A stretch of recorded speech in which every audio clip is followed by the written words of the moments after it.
烧上哈顺狗，晚上哈莫西狗，晚吉尼，今天是7月22号，星期三，我叫 Vincent Cho. Buenas noches México, buenos días China. Bienvenidos a este informativo Chinatown TVNews por Internet, primer y único medio de difusión en México y América Latina de las noticias de China en español y primer programa chino de la televisión mexicana, su servidor Vicente.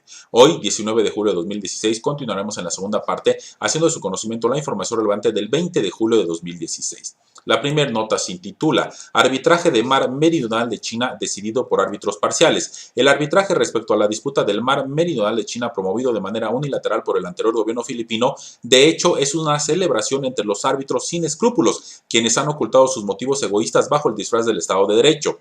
En 2013, la administración de Aquino III presentó un caso de arbitraje respecto a su disputa con China sobre el Mar Meridional de China, lo que provocó la creación de un tribunal de arbitraje ad hoc de 5 miembros. Con esta acción, Filipinas violó su acuerdo permanente con China para solucionar sus disputas mediante la negociación bilateral. El país violó también el derecho de China a decidir sus propios medios de soluciones de disputas como un Estado parte ante la Convención de las Naciones Unidas sobre el Derecho del Mar.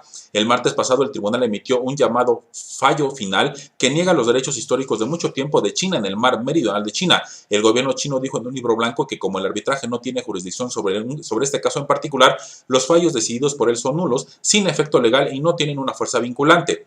La soberanía territorial y los derechos e intereses marítimos de China en el Mar Meridional de China bajo ninguna circunstancia deben verse afectados por esos fallos. China no acepta ni reconoce esos fallos. China se opone y jamás aceptará ningún señalamiento o acción basado en esos fallos, indica. Tribunal parcial. La mayoría de los miembros del tribunal ad hoc fueron elegidos por Sun Yanai, entonces presidente del Tribunal Internacional del Derecho del Mar y ex embajador japonés en Estados Unidos. Yanai presentó un informe ante el primer ministro japonés Shinzo Abe en el que pidió el levantamiento del veto a la capacidad de Japón para enviar a su ejército al extranjero en un papel de combate, algo que iría en contra de su constitución. Se cree que la creación del Tribunal de Arbitraje de Yanai fue parcial porque inicialmente eligió al juez Chris Pinto de Sri Lanka, cuya esposa es filipina, como uno de los jueces del tribunal. Pinto fue sustituido después por el juez Thomas A. Mensah de Ghana, quien estudió mucho tiempo en Reino Unido y Estados Unidos. Los otros 4 miembros son los jueces Jean-Pierre Cot de Francia, Stanislav Pawlak de Polonia, el profesor Alfred Sons de Holanda y Rutger Wolfram de Alemania. 4 miembros tienen una experiencia amplia en arbitraje. Mensah participó en 5 casos de arbitraje por disputas marítimas y Wolfram en 3. Sin embargo, algunas posturas de los miembros en casos pasados son cuestionables, pues han sentado precedentes para ampliar la jurisdicción del tribunal a voluntad e ignorar los asuntos de soberanía. Wolfram, quien fue designado por Manila para el caso del mar arbitraje de China, participó en un caso de arbitraje respecto a una disputa por el archipiélago Chagos entre Reino Unido y Mauricio en diciembre de 2010 a marzo de 2015. Fue un árbitro designado por Mauricio en el caso. Reino Unido sostuvo que el tribunal no tenía jurisdicción sobre el caso, dado que este tocaba asuntos de soberanía. Sin embargo, Wolfram, junto con otros árbitros, rechazó el llamado de Reino Unido. Cuando Holanda demandó a Rusia después de que la Armada rusa abordó y detuvo a la tripulación de un barco holandés en aguas de la costa de Rusia en 2013, Moscú afirmó que el tribunal no tenía jurisdicción en el tema y se negó a participar en las audiencias. Wolfram, que no fue árbitro en el caso ruso, emitió una opinión con otro juez en la que criticaron duramente la postura de Rusia. Expertos en derecho internacional señalan que la vieja opinión de un árbitro sostiene en algunos tipos de disputa puede influir en su juicio sobre otros casos, llevándolo a tomar una determinada decisión y afectando la imparcialidad del arbitraje. Sun Yanai conoce esto demasiado bien. También sabe que fácilmente podrá crear un tribunal prejuicioso contra China al elegir algunos árbitros más inclinados a ignorar los asuntos relacionados con la soberanía.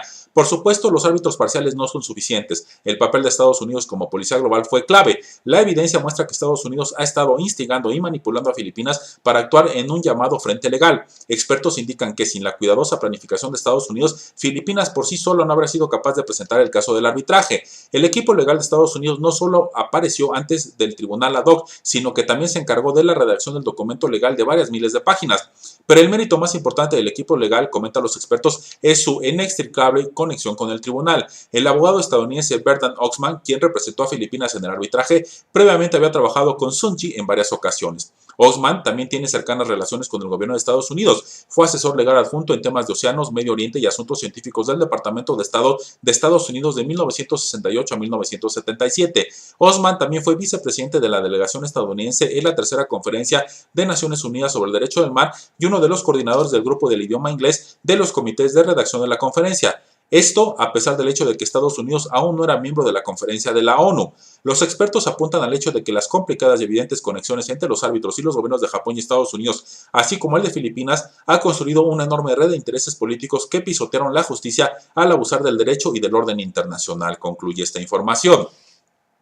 China aumenta los fondos destinados al alivio de la pobreza. China ha destinado más fondos de su presupuesto central para apoyar el desarrollo de regiones pobres este año. El Ministerio de Hacienda indicó que se han aprobado más de 66 mil millones de yuanes, el equivalente a 10 mil millones de dólares, para autoridades locales, lo que representa un incremento de más del 40% interanual. Los fondos se utilizarán para realojar a familias rurales, ayudar a minorías, incrementar el alivio del trabajo y recuperar granjas de propiedad estatal, según un comunicado del ministerio. El viceprimer ministro chino indicó que el gobierno reforzará el apoyo del capital y de personal para alcanzar el objetivo anual de reducción de la pobreza. El país tiene como meta reducir la población que vive en la pobreza en más de 10 millones de personas este año, como parte de un ambicioso plan para eliminar por completo la pobreza en 2020, concluye esta nota.